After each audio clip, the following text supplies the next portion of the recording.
Welcome to IMG Insights, our video series where we break down key topics in multifamily real estate investing. I'm Dave Mikkelsen, IMG's Director of Investor Relations, and I'm joined today by Investors Management Group Principal, Co-President, and COO, Karlin Conklin. Karlin, thank you for joining. Thank you. Great to have you. Well, at IMG, we sponsor real estate investments and we provide advisory services to real estate owners. Both as a sponsor and an advisor, one of the most common and important questions that we've discussed with clients is what's happening with property value and why? And should I sell now that values have become less steady? And we know that so much of our investment yield depends on a successful sale and a good exit price. So today, Carl and I will talk about some of those factors that go into that decision-making process. Why do values change through market cycles? What are some of the strengths and weaknesses or other drivers that affect those values? What are some threats or risks that we might see in the market now or in the future? And then how do we understand value recovery kind of as this general and overarching principle through the lens of time and money? And we'll just jump in and start talking about what we've seen maybe in the last 25 years with the real estate cycle. And Carlin, do you want to share some of that through your experience and Yes, seen? absolutely. So this chart shows you what has happened with values over a period of 20 some years. So you can see from the dark line that is doing the index line that is capturing all this data is that there was growth. We hit a disruption. Values dropped very, very quickly in 2008, and they began to grow again as we climb out. What we had happen then is the pandemic. The pandemic hit in March of 2020 when we began to come out of that, given the fact that interest rates were extremely low. There was such pent up demand. And even if a resident lost their job, they had no income to actually pay rent. The government put out a lot of stimulus, and most rents were covered during that period of time. So coming out of the pandemic, it was just exuberant, and all those values went way up. We come into 2022, the Fed starts raising the interest rates. The impact was substantial with also deliveries, and all of a sudden we have a sharp decline of values as we get into 23, 24, and 25. The good news when you see the chart is as we are in 2025, notice that there's a slight uptick. And so cycles are always here. Those of you that started investing in multifamily real estate only around 2019 or 2020, this past pandemic driven, and in some respects, capital markets driven downturn was very jarring. On the other hand, when you look at the Great Recession, it's not nearly as bad as that. Real estate is cyclical, and we are now moving as we're into 2026. We're very optimistic about where we're going in the future. That's great. Great look back in history and to talk about where we are today, what we're kind of seeing these last couple of years. Mhm. One thing that we wanted to do that I think is very interesting too is to always pick out some case studies from our own portfolio and Mhm. see if our experience matches what we're seeing kind of across the market. And it certainly is. We took two different data points from two properties. One is Vistas at Plum Creek, located in the Denver MSA. Another is Canopy, located in Charlotte. Vistas we purchased in 2019 for a price of about 24 million. By the time it reached its peak value in 2021, it had gone 2.5x to about $60 million in value. That value dropped like it did across the country in 22, 23, 24, and now in 25. We're starting to see some recovery. The value's appraised back at about 44 million, or about twice what we bought it for 9 or 10 years ago. Canopy, similar story. We bought that in 2019. It reached peak value in 21, came down, and now we're starting to see that value recover. We have an appraisal from that property that's about 2 months old, and starting to see that probably the values hit the trough in a lot of these markets in 2023 or 24. And now, depending on how the markets are recovering, 2025 has been a pretty good year and starting to kind of turn the tide and show some of the values coming back. So when the question comes up from an investor and they think, hey, is my property kind of unique in going through this roller coaster ride of property values? Really, the answer is no. It's a market-wide phenomenon. It's an outside impact, like Karlin talked about with the capital market. and we'll talk about that. What can you control? Why do we think the recovery has started, and what do we think will sustain it going forward? So, Karlin, let's just jump into that too, talking about supply and demand. So as we are coming out of the pandemic in mid to late 2021, the demand for housing is far greater than the supply. So demand is the dark line, supply is the green line. And developers are seeing interest rates are super low. Demand is very high. It's a tremendous opportunity to go ahead and build. And so deliveries start hitting the market in outpacing the demand, especially in 2023, 24. Huge excess supply versus the demand. And as we are now in 2026, early 2026, what we're seeing is an equilibrium, that the demand is more matching the supply, and moving forward, the absorption has happened. So growth in values is really going to be on operations, and it's going to be in the stability of the market. So that absorption has happened. Interest rates remain high, relatively speaking. So we do not anticipate overbuilding moving into the next few years that we have seen through our past. The one other thing that is good for us in multifamily is that the cost of home ownership is really quite high. Interest rates remain high for single family homes. Also, the construction has been constrained. So our forward look is very optimistic going through 2026 until the balance of this decade. So thanks, Karlin. What you've talked about with supply and demand is a perfect backdrop to what we saw also happening on the income side of the operations of the properties. After COVID took a lot of the renter demand and put it on pause, it came back in a super strong way, and we saw rent growth in double digits across the country happening from about 2021 into about midway 2022.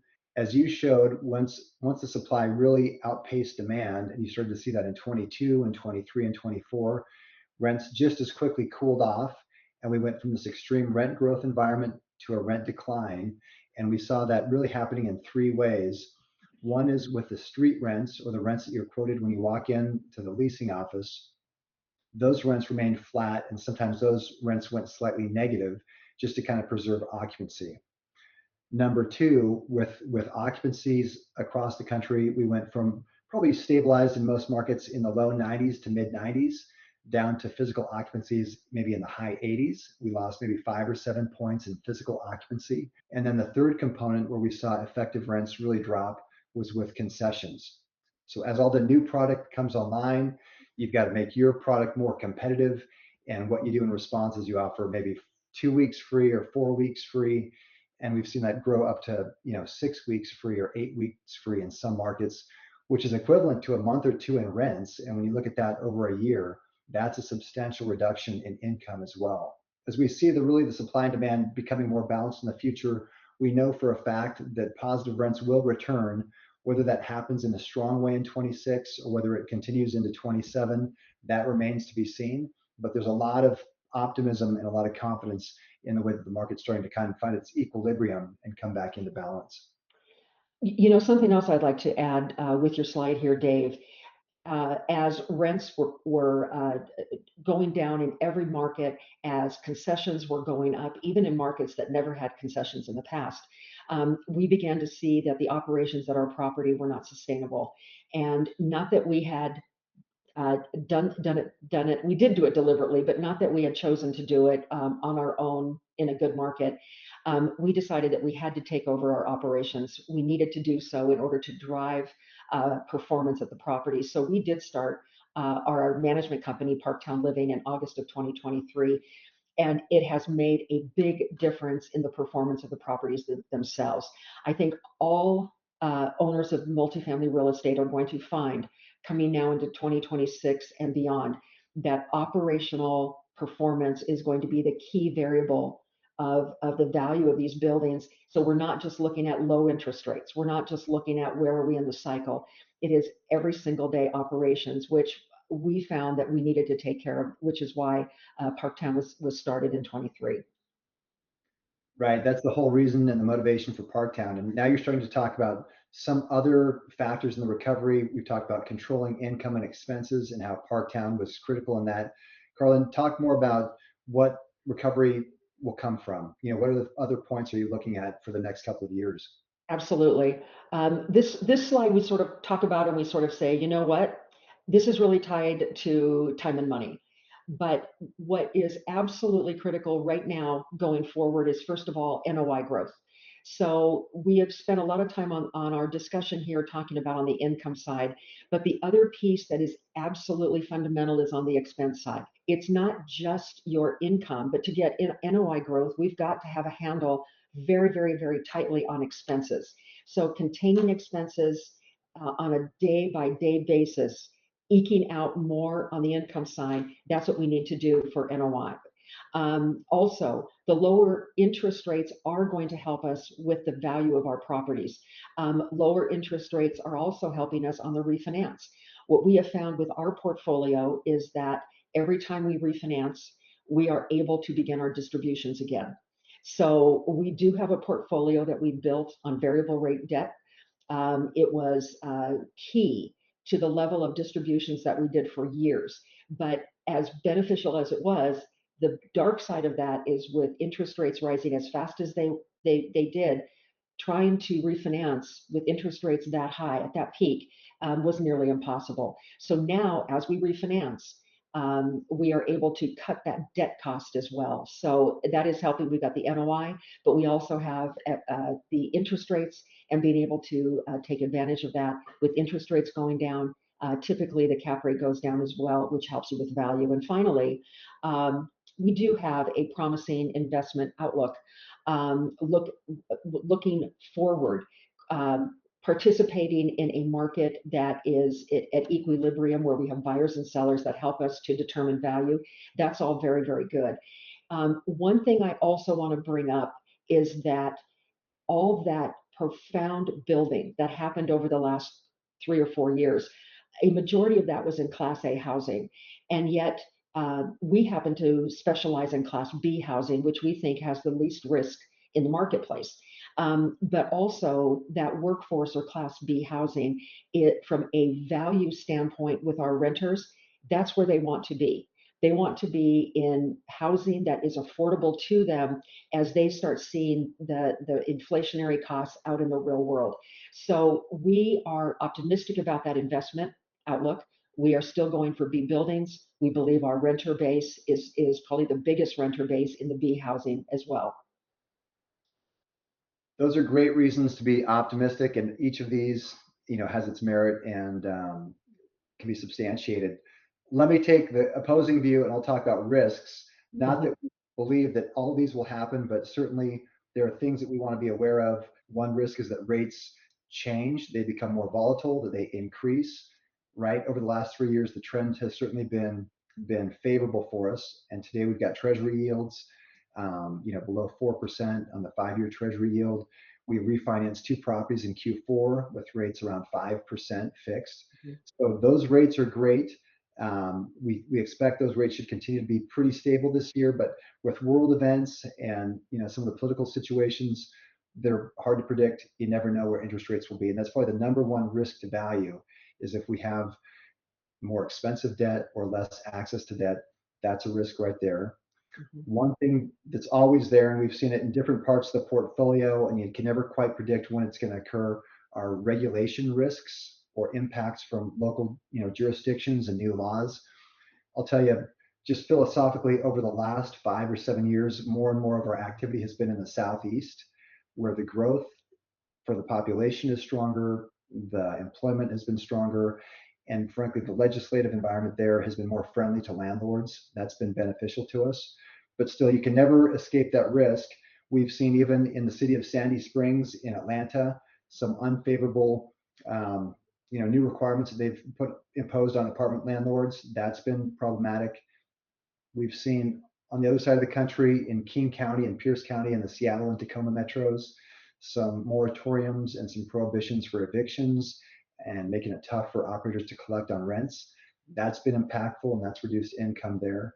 So whenever those regulatory risks pop up, obviously we work to advocate and to maneuver around them or to make the best of them. But that's impactful when they do appear.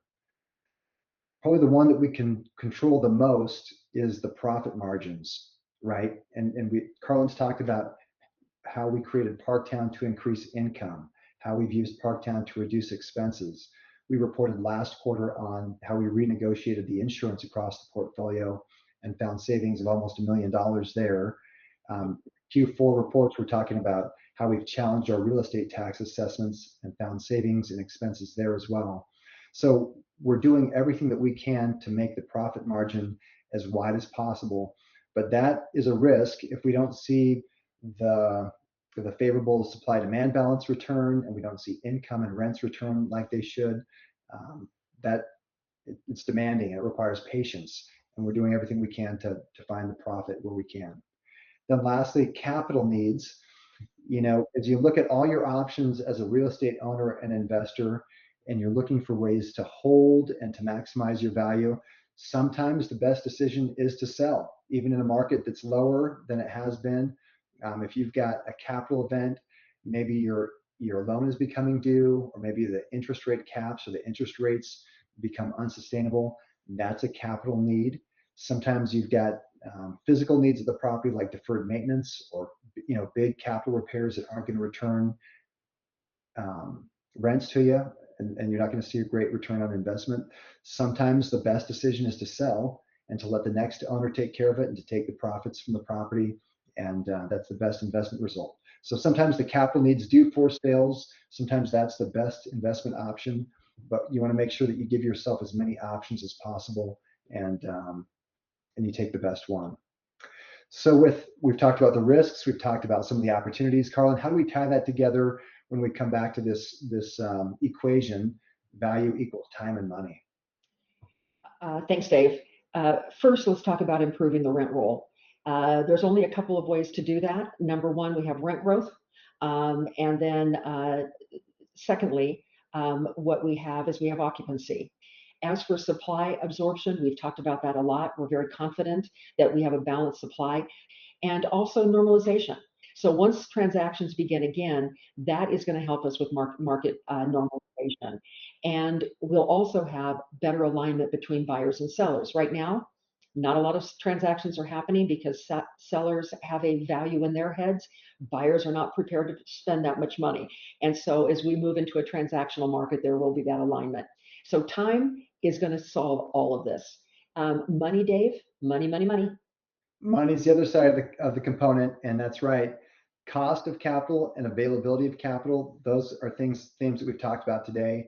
Cost of capital has become more attractive. Now you can refinance at a rate in the low fives versus a couple of years ago, it would have been mid sixes to high sixes.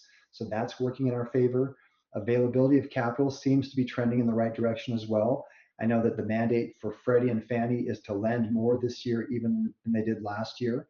And so that becomes a huge driver for the financing of multifamily, how the agencies act and whether they make those loans available. NOI growth, that's a theme that is critical. It's a driving force for how we try to find income, how we reduce expenses.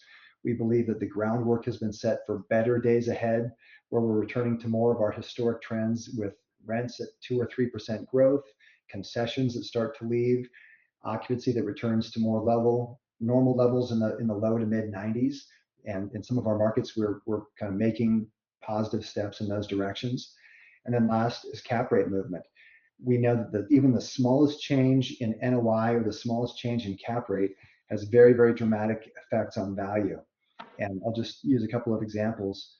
If you took a property with an NOI of $1 million and you put a cap rate of 5.5% on it, the value of that property is $18.2 million.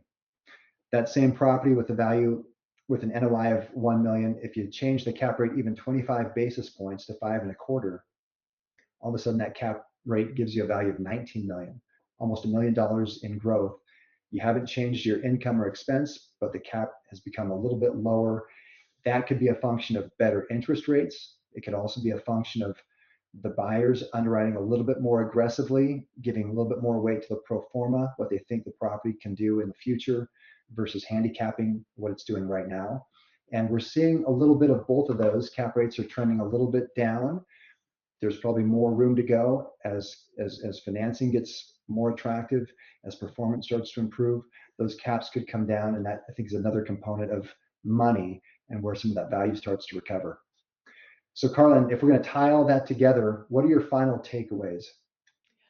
One takeaway is patience, and uh, we believe, Dave and I believe, Neil as well. Our investors have been very patient during a very tough cycle. Also, second, patience also does favor well-located, well-managed assets. And so we are very, very focused on really managing almost on a daily basis these properties because it's incremental value that you were able to garner. And then finally, value recovery rewards discipline even more than timing. So the discipline to evaluate, look at what's happening in the market, look at all the various variables that impact value, and try to time a sale accordingly. So we're optimistic though going forward. Good. Excellent recap, Karlin. Thank you. Well, you've got a unique perspective and experience as a leader in IMG and Parktown.